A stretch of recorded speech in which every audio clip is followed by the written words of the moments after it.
Well, hello again. Welcome back. Pastor Eric here.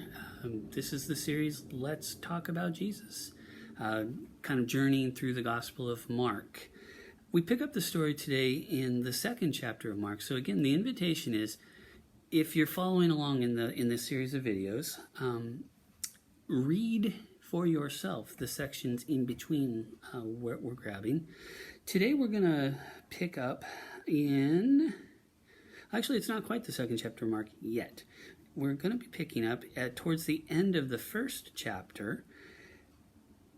And it's kind of an interesting, let me give a little context very quickly. And again, I would invite you to read verses 121 through 34 first. But I'll recap it really quickly here. After Jesus has called his first disciples and goes out into the wilderness, is tempted, comes back, and he begins his ministry tour. Excuse me. Some of the first accounts we find in Mark is Jesus healing, and particularly what it talks about is Jesus healing people with unclean spirits, possessed, afflicted. And in modern context, how to make sense of that?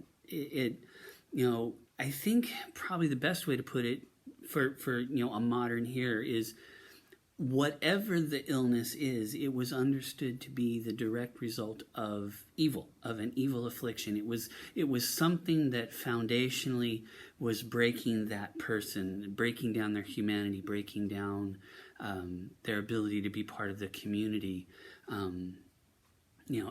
at minimum, and it can be so much more than that. And Mark certainly, he's unabashed to put it in the spiritual dimension, and Jesus's interactions throughout Mark, you'll actually find this is a common theme, that Jesus is interacting with, confronting the spiritual dimension where evil is real and where brokenness is a direct result of that kind of evil. So Jesus begins that in the synagogue, and then it actually, this activity follows him to the home of one of his first disciples, Simon, who we also know as Peter. And I want to pick up the story there. And so this is chapter 1, verse 29, and then what immediately follows, and it's the contrast that I want to pull out with you. So 129, it says this: As soon as they left the synagogue, they entered the house of Simon and Andrew with James and John. Now Simon's mother-in-law was in bed with a fever, and they told Jesus about her at once. Jesus came, and he took her by the hand and lifted her up, and the fever left her, and she began to serve them. That evening at sundown, they, and in this case it's the they of the town of Capernaum, they brought to him all who were sick or possessed with demons, and the whole city was gathered around the door. And he cured many who were sick with various diseases, and cast out many demons, and he would not permit the demons to speak because they knew him. And that's actually something you hear throughout the Gospel of Mark, something that scholars call the messianic secret, where it's kind of until it's time to be revealed, who is this Jesus? Jesus keeps trying to preempt that from going out early. It's not necessarily germane to the story right now, but I just thought I'd make mention of it. The story continues. Verse 35, we continue. In the morning, while it was still very dark, Jesus got up and went out to a deserted place, and there he prayed. And Simon and his companions, they were hunting for him. They hunted for him. And when they found him, they said to him, "Everyone is searching for you." To which Jesus answered, "Let us go on to the neighboring towns so that I may proclaim the message there also. For that is what I came out to do."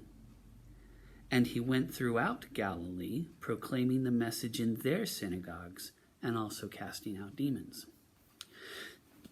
Now, one of the most striking things about what I call this the contrast, note what people were expecting from Jesus.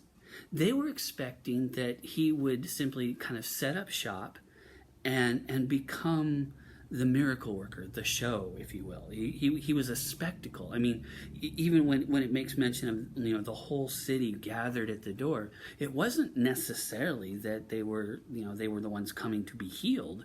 Maybe they were the friends and family of, but you kind of get a sense that very quickly Jesus was becoming a showpiece.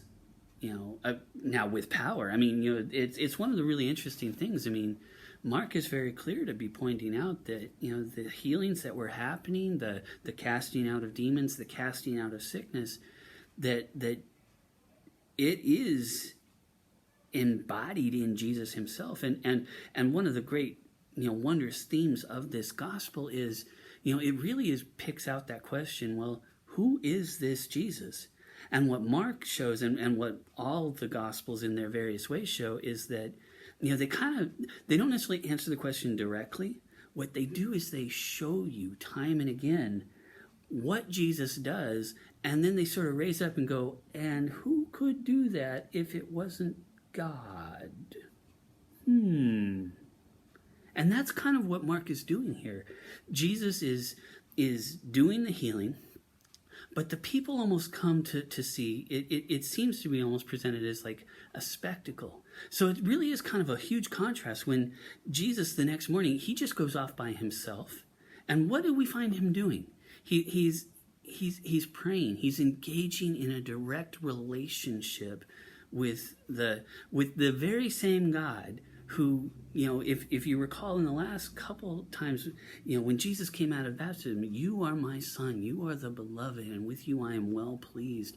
So Jesus is out in the desolate wilderness, the countryside, by himself, and what is he doing? He's interacting with this Father who called him beloved. And it confuses his disciples. They come and they find him and they're like, well, we need to get going. We need to continue the show. Everybody's looking for you. I mean, that's what tells you that this had become a thing. It was the greatest show on earth, so to speak. Now it wasn't necessarily that it wasn't good. I mean, healing is good. Healing is always good. Restoration is always good. But the crowd had come to expect that in a sense Jesus was theirs. So where are you? You missed your call. You missed your curtain call. Come on, get with it. You don't want to miss your cue now. And the disciples, we see that they sort of bought into that worldview as well. Jesus kind of sets them straight and says, I don't belong just to this town. We're not going to put up a booth. We're not going to put up a circus tent and everybody can come. And Jesus was not interested in becoming the greatest show on earth. What did he do? He went out and very particularly he proclaimed the good news of that God has found favor. And we talked some about that last week. That God has found favor with the everybody's and the anybody's. And alongside of that, Jesus never ignored the needs of the people around him. When they were hungry, we get the miracle of the feeding of the thousands. Most folks would hear it as the feeding of 5,000, but the scripture is very clear to say it was 5,000 men and also the women and children. So, we don't have a number really. Not really. Jesus addressed the sick. Jesus does. And in Mark's gospel, it happens quite a bit. Jesus deals with those who are being afflicted and punished, tormented by evil. And Jesus comes head on to that and doesn't back down, ever. Never backs down from that. And ultimately, in some ways, that's really the story of the cross, is that Jesus never backs down. Even from, the expectation that, the religious folk of his time who could not tolerate that Jesus was, sort of going at being religious in a very different way, coming in contact with sinners and with those outside of the correct group. And that was really kind of a hallmark of Jesus, that he was marked out for not just doing what everybody expected. He had a sense of mission, he had a sense of purpose, and he lived that out even to the cost of his own life. And in a lot of ways, I think what Scripture is showing us is that's what love really does look like. Is you live for people, you live for that relationship with God, and the cost is what the cost is, and you do what you do. Jesus called his disciples into that kind of a relationship, into that kind of a being. In another part of Scripture, it talks about, don't be conformed to the ways of the world, but be transformed by the renewing of your mind. And I think that's kind of what we see in Jesus here, which is why for us as people who are trying to be shaped and molded into his image, and to greater and lesser degree, we get it right sometimes, we blow it sometimes. I've talked about that before. That becomes our calling too, to begin to live as folks who have our hearts and our minds transformed, so that we're not just going along with what anybody or everybody else would expect of us, or always taking the safe, easy path, because the safe, easy path often will not lead us to what is truly good, what is truly helpful, what is truly a blessing, either for ourselves or frankly for our communities, our families, our neighborhoods, our world. So walking with Jesus is a walk of courage, and to even think about the kind of courage it takes for Jesus to simply go off by himself when the expectation was that he would set up shop and just keep doing this great stuff, when he had in mind that there was something even more important, needful, faithful to be about. So friends, I suppose that would be kind of my prayer for you this week, is that you take to heart that as Jesus shapes and molds us, you take to heart that we are called to not just be the way everyone expects us to be.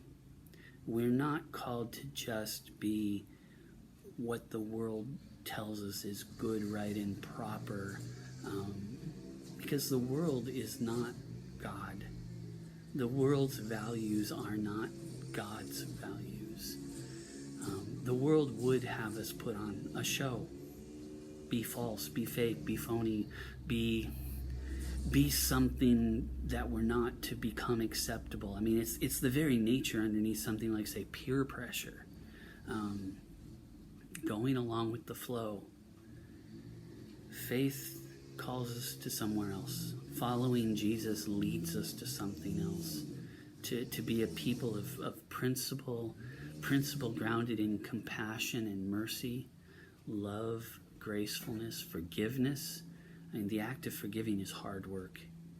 And if we just go with what the world tells us is proper, we often would end up in a place more like might makes right, or, punish the ones who have wronged us, but make sure you do it first, because, you never know when somebody will do you dirty.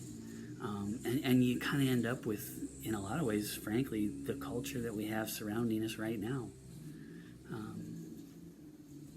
So following Jesus takes us to a different place.